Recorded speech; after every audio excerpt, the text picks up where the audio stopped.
What's up, good people? Happy New Year here from Jeff Censored, aka Supreme Lord Commander. I hope you're really doing well, and I want to thank all my supporters and all my patrons. I wish you all the best in 2019. I think it's going to be a great year, hopefully, for everyone. And yeah, here I am. One of the things that I had my fingers crossed for quite some time is I knew around Christmas time that Supreme Lord Commander would be free of strikes. And so I was really, I tried to curb my enthusiasm, if you will, about being able to host live shows on YouTube because I know how fleeting that is for people like me. And I noticed just before Christmas when the last strike on the channel expired that nothing had changed in terms of my status, that I was still being revoked from having live shows. Well, it's still the case. I have no strikes on my channel. I cannot monetize, of course, and I cannot live stream. And that's all. And I've sent multiple emails to YouTube. I have posted on their forums, and I've got nary a reply. And that's all it is. It's all it is. I mean, if you've got something important to say that is going to be revealing about what's going on and what YouTube as a platform is doing to its listeners, they're not going to allow you to have a voice. And that's just the way it is. So unfortunately, and this is really, it really sucks. Unfortunately, I will not be able to host live shows on YouTube for the foreseeable future. And all my channels have strikes against them. Some of them have multiple strikes, and all my channels, I got 3. So aside from Supreme Lord Commander, which, well, sorry, right? They just took away my right to have a live stream, period, for no reason.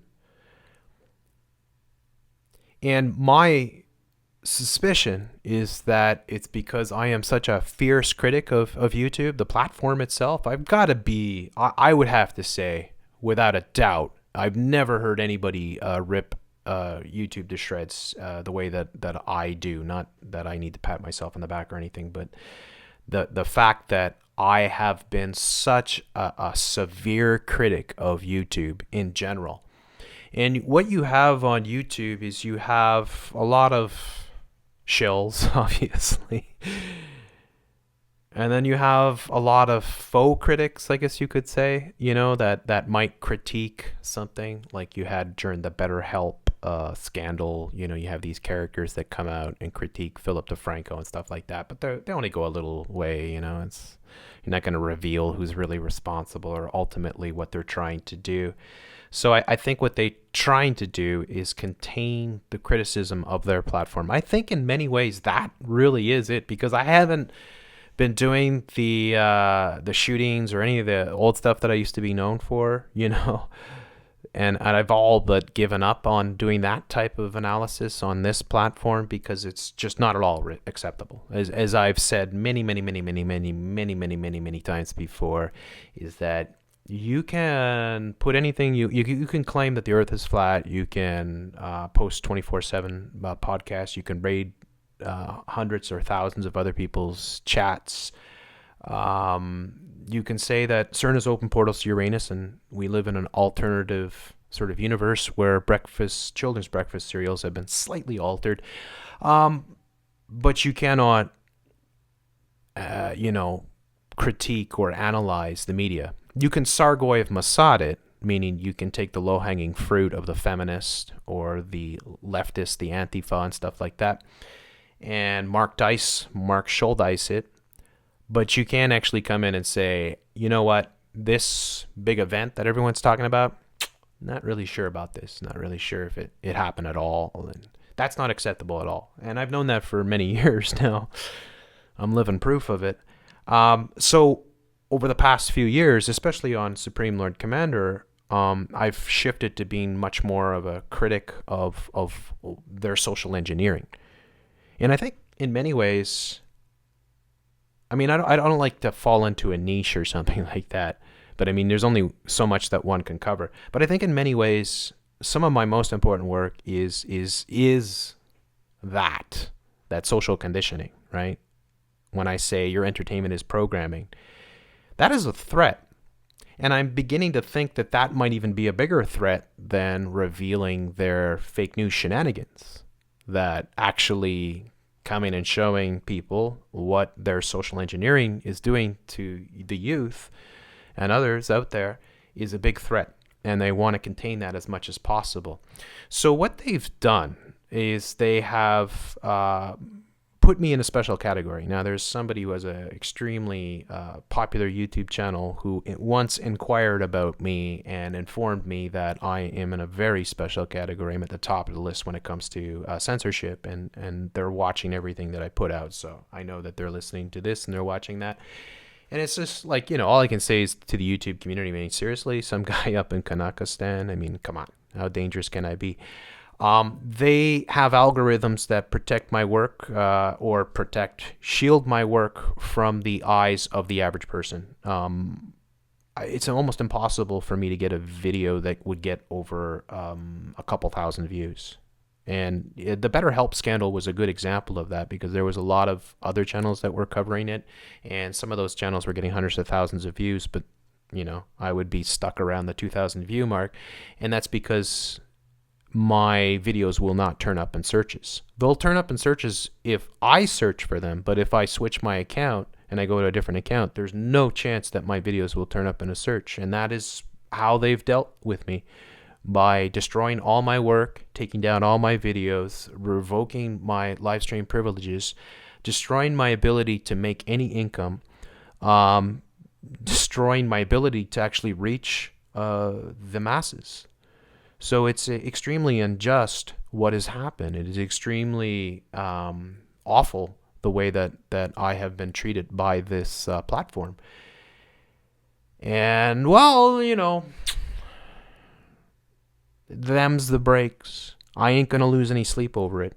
And it is not going to have an effect on the way that I approach things, other than I do try my best to be a little bit less, or I don't know. I mean, I do try to tone down my approach as a kind of conscious way of hopefully evading some of the censorship. But it's the name of the game, and they can take down anything they want at any time they want, and they can just decide, well, today we're going to take down this video. And often what happens too, and it's happened many times in the past, is that I'll have my channels come free, and I'll be really excited because nothing, that's when it comes to doing this type of work, the live shows are number one.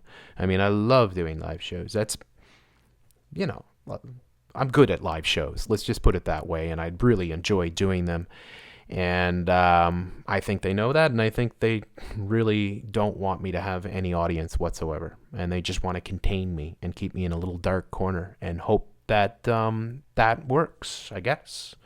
And I guess it does. And what else can I do? I mean, the whole let's go to this platform, let's go to that platform, it doesn't work, right? Because, I mean, like Steemit being the latest example, I mean, there's no numbers to even remotely compare to YouTube.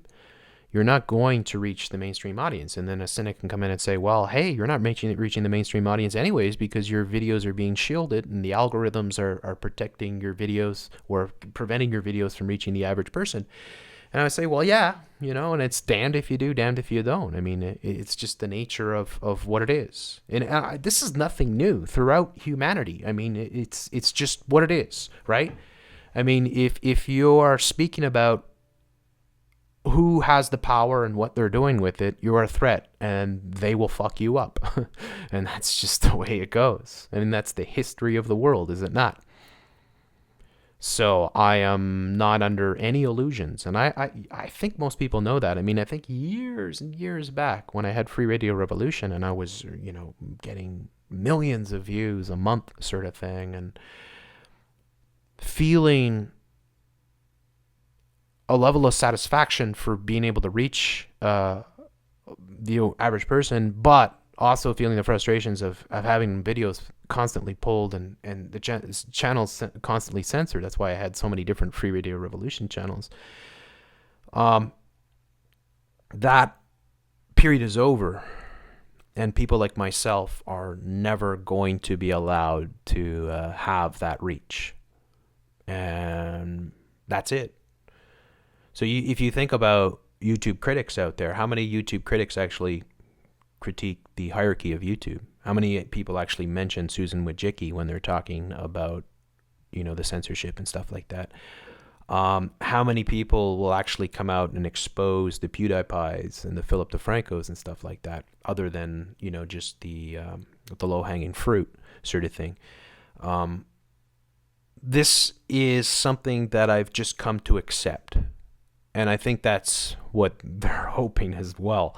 And look, the reality is this. I'm never, ever, ever going to be able to have a large audience doing this work, ever.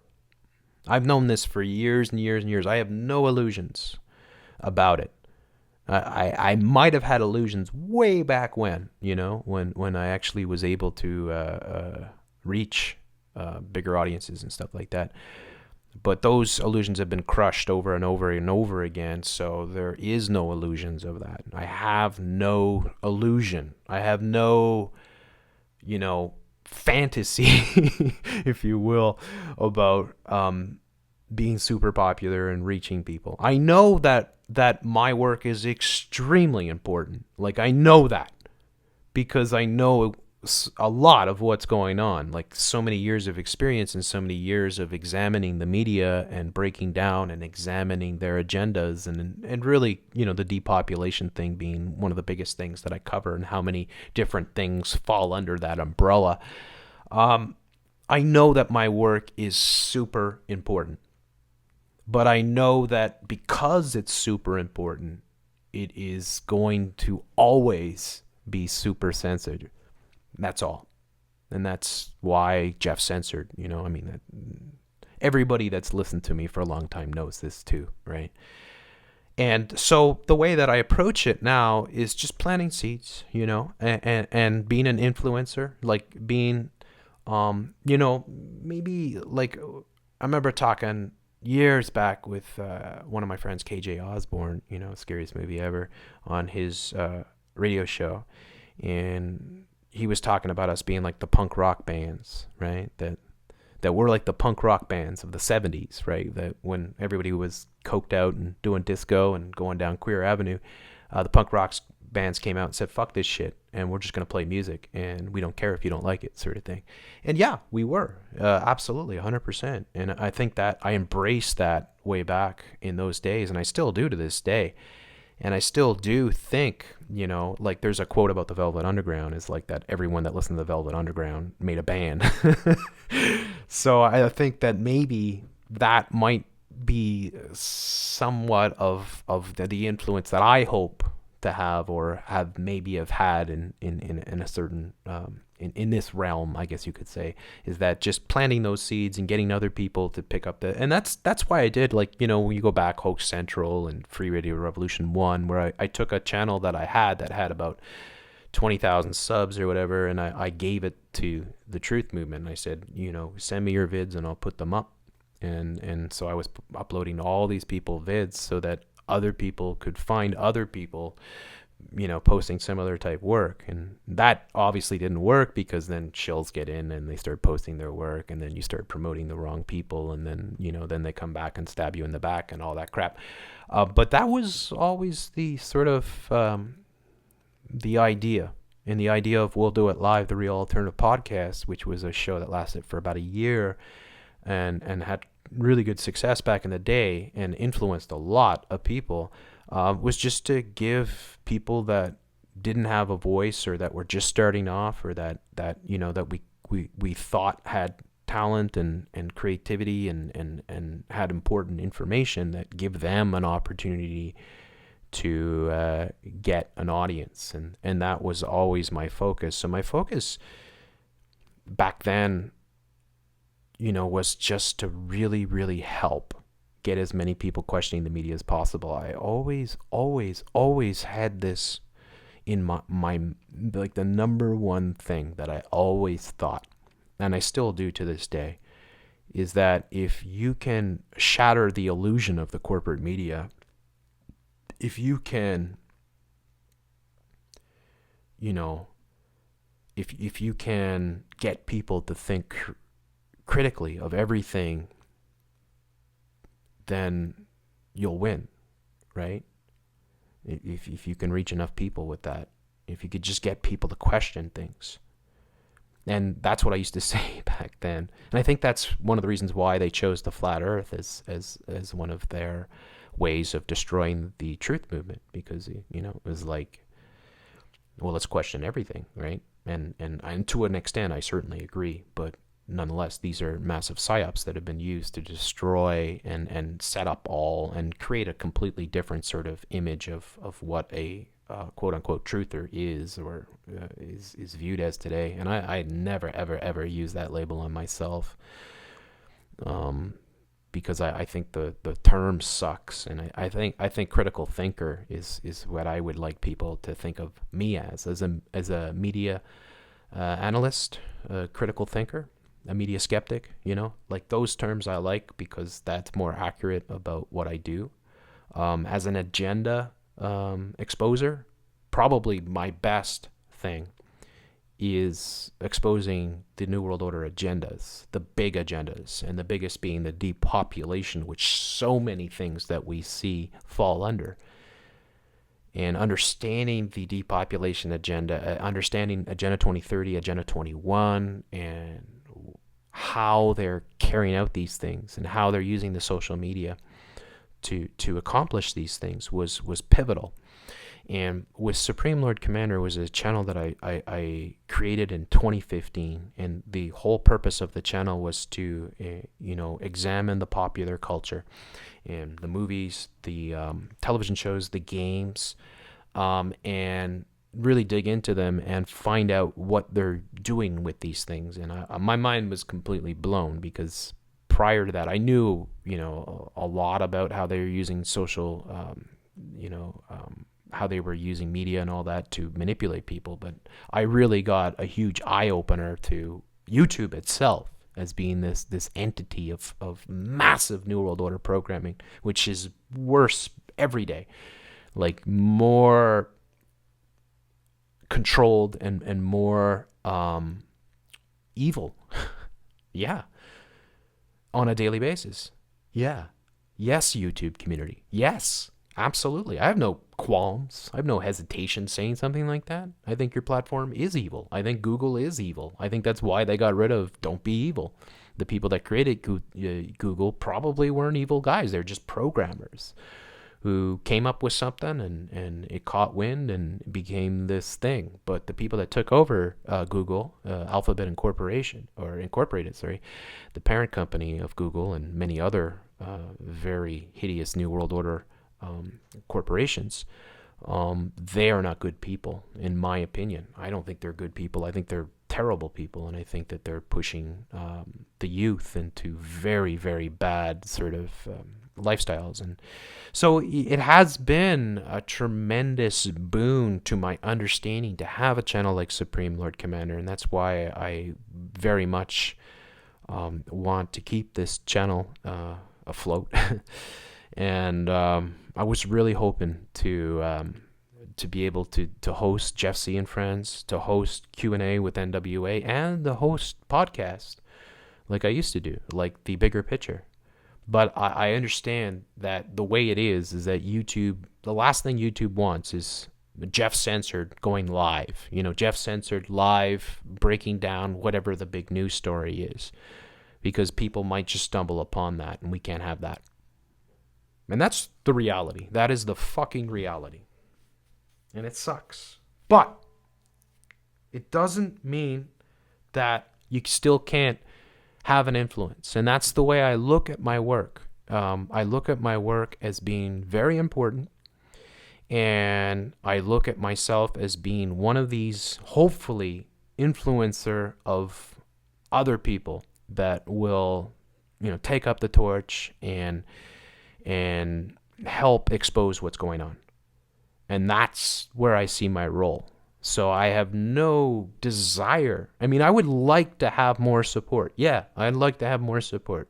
It would help me a lot if I had double or triple, say, the patrons that I do right now. But I'm very extremely grateful to the people that do support me financially. Now, there's no way on earth that I would be able to pay my bills with this alone, but I am able to pay a few bills every month with the money I make off Patreon, and that is very important to me.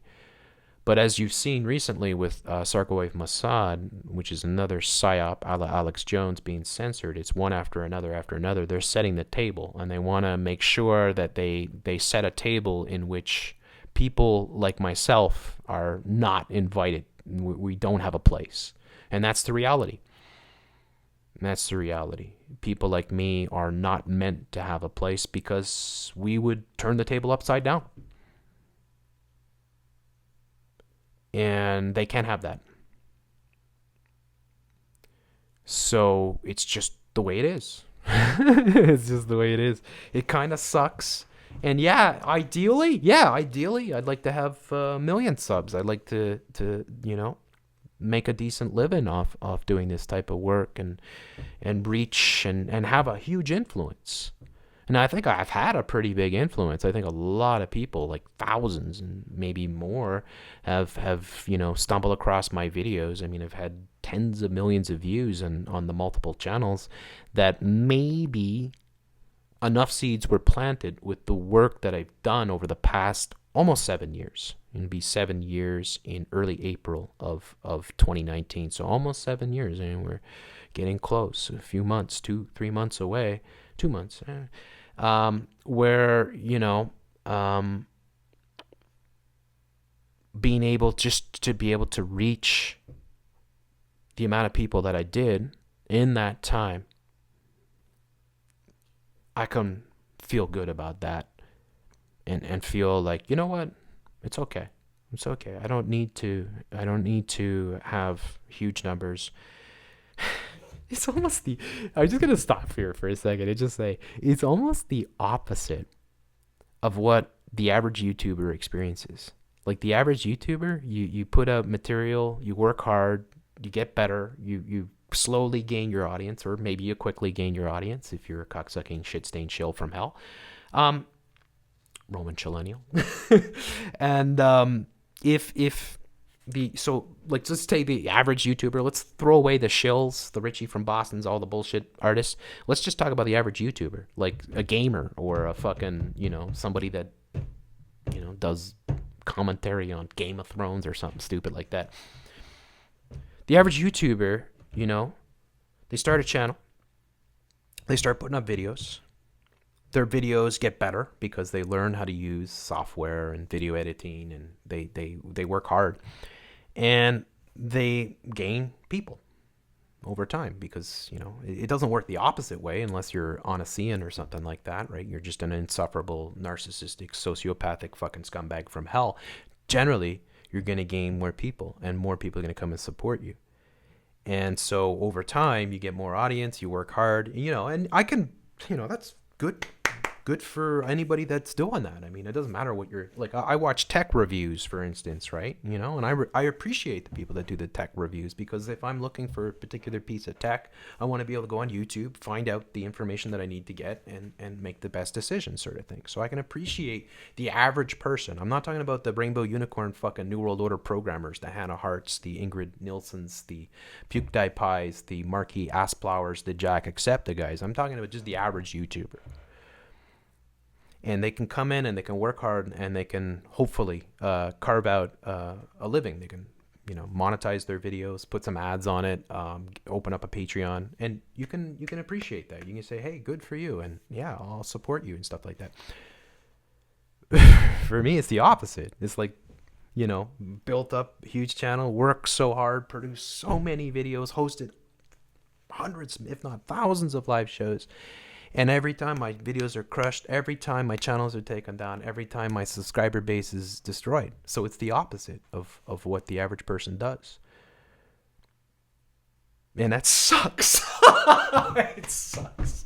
It sucks. It sucks, Susan. It fucking sucks. YouTube community. It fucking sucks donkey balls. You guys suck donkey balls. You guys are not good people if you're taking down my work, because what's so threatening about some guy in Kanakistan with a computer? Seriously?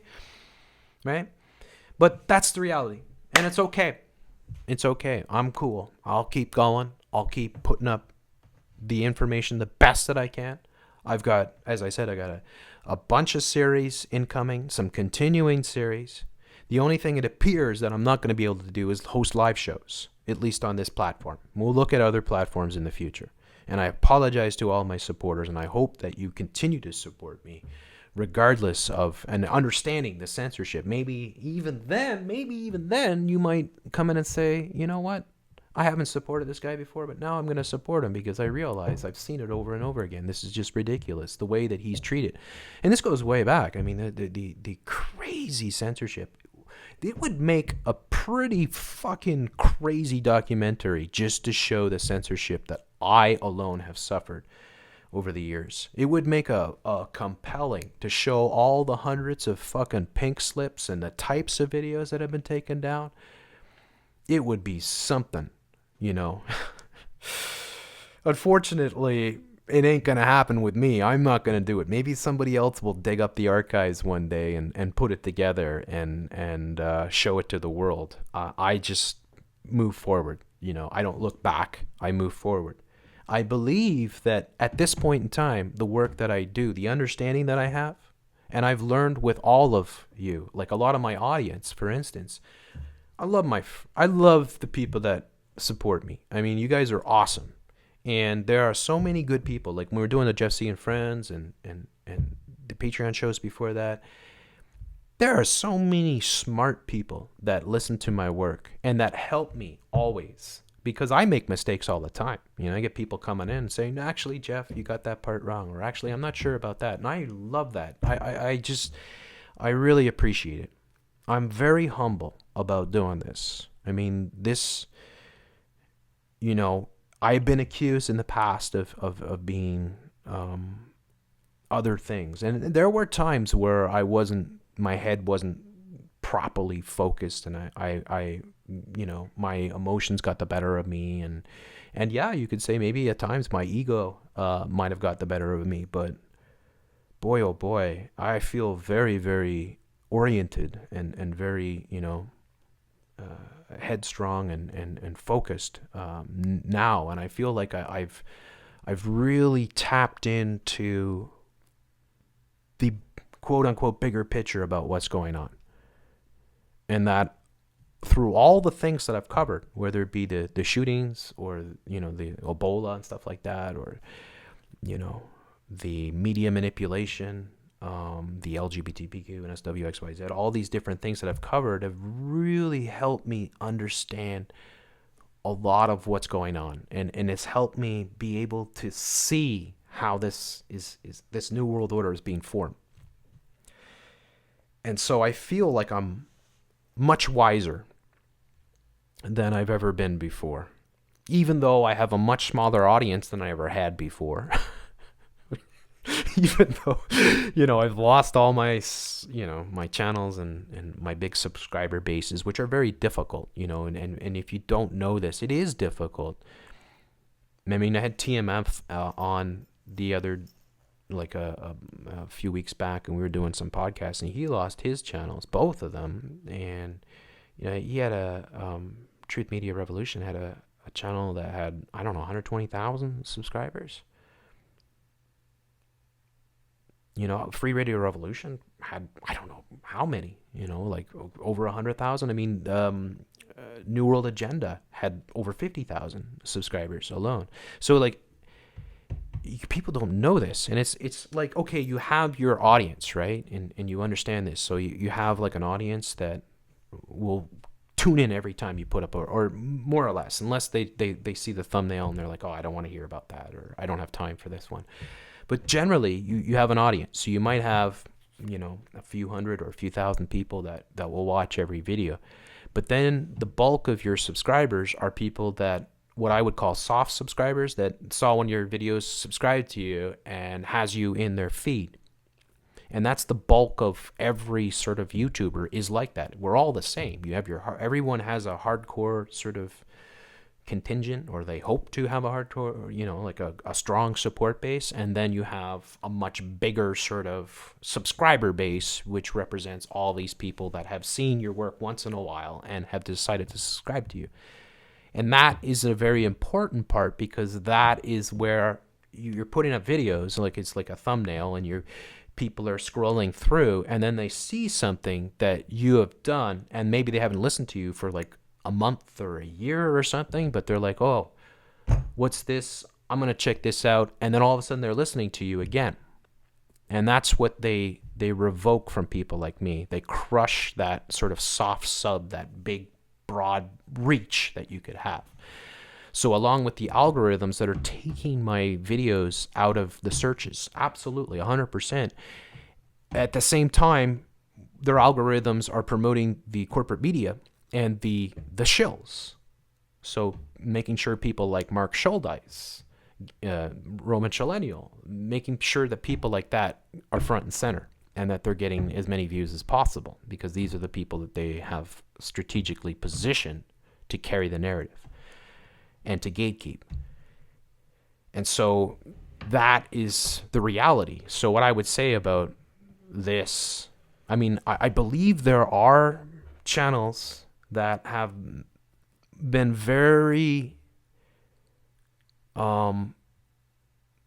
that have managed to navigate the treacherous censorship waters, and have done, like, Really Graceful is an excellent example, like a tremendous channel, a tremendous person who has managed to find a niche and just get out really important information, make really awesome videos, and and continue to build their base. And it's a harder thing for them to come and censor in many ways than someone like me.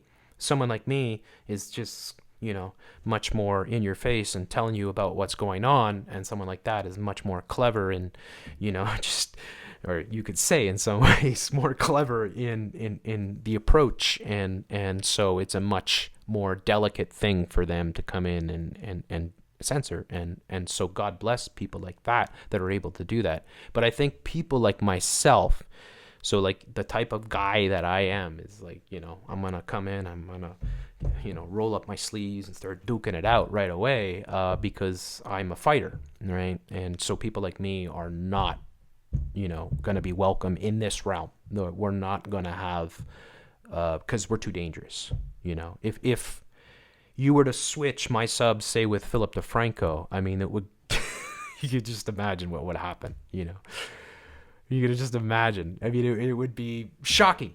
It'd be shocking. It would be a wonderful thing just to do, like a one-off thing where it's like I got, say, PewDiePie's channel for one video, and I got to upload one video. I say it's a 20-minute video, and I just cram everything I can into it. It would be amazing, but it's not gonna happen. So, unfortunately, anyways, the moral of the story is I am unbowed, unbroken, unbent. I am still here. I'm still kicking ass, and I'm still putting up really important information, and I'm not discouraged. Even though I've lost all my subs, my subscribers, even though I lost a lot of patrons. Thanks, Sargoy, fucking cocksucker. I'm still here, and I'm still working hard, and I still absolutely 110% believe the work that I'm doing is very important. I have never, ever wavered from that. In all the years that I've been doing this, I have always fully believed my work. Even though I get things wrong, even though, I'm far from perfect, I believe that my message and my work is essential.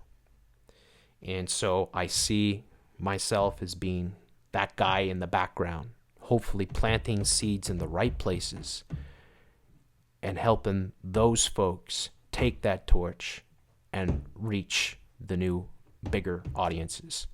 So I want to say a huge thank you to all of you. Much love. Huge thanks to all my patrons. tremendous thanks. Thank you so much for supporting me. I am so sorry that I can't go live. I am so sorry that I haven't been able to host Jeff C and Friends or the Patreon show or, Q&A with NWA. I would love, absolutely love to do that, but I can't. And we just have to learn to, be a prize fighter, to dip and weave and dodge and roll with the punches and counter-strike. And that's the way I look at it, right? That, that's where I'm going to be. I'm still going to be here kicking ass, and I'm still going to put up what I consider to be some of the most important work on the internet. And therefore, from the bottom of my heart, I say, have a wonderful 2019. I really hope this is a special year for you. And stay tuned. Thanks so much for listening. Have a wonderful day.